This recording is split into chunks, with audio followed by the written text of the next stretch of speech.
നേടിയിരിക്കുകയായിരുന്നു Spain. ആ ഒരു ആവേശം തന്നെയാണ് ഇവിടെ നമുക്ക് കാണാൻ സാധിക്കുന്നത്.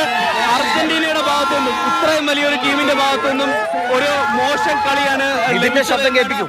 ഈ ആരാധകരൊക്കെ തന്നെ പറയുന്നത്. അർജന്റീന ആരാധകർ തന്നെ വളരെയധികം വിഷമത്തിലാവുന്ന രീതിയിൽ, അല്ലെങ്കിൽ അർജന്റീന ആരാധകരെ മൊത്തം നിരാശരാക്കുന്ന രീതിയിലുള്ള ഒരു ലോകകപ്പിൽ ആവേശകരമായ മത്സരത്തിനുള്ളിൽ അർജന്റീന എക്സ്ട്രാ ടൈമിൽ വീഴ്ത്തിയാണ് സ്പാനിഷ് പട ലോക കിരീടം രണ്ടാം വട്ടവും. ആകെ 2 വട്ടമാണ് അവർ ലോകകപ്പ് ഫൈനലിൽ എത്തിയിട്ടുള്ളത്. ആ 2 വട്ടവും അവർ ജയിച്ചു കയറി. ആരാധകരുടെ പ്രതികരണം.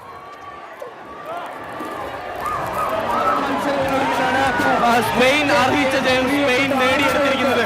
എന്തായാലും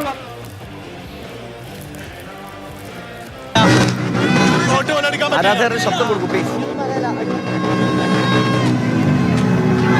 വലിയ നമുക്കിവിടെ കാണാൻ പറ്റും. കോഴിക്കോട് ബീച്ചിനെ അക്ഷരാർത്ഥത്തിൽ ഇപ്പോൾ സ്പെയിൻ ആരാധകർ ലോകം കാത്തിരുന്ന വിശ്വ കിരീടത്തിനായുള്ള ആ മത്സരത്തിൽ അർജന്റീന ആരാധകരെ നിരാശരാക്കിക്കൊണ്ടിതാ സ്പെയിൻ 2ാം വട്ടം അവരുടെ ലോക കിരീടം സ്വന്തമാക്കിയാണ്.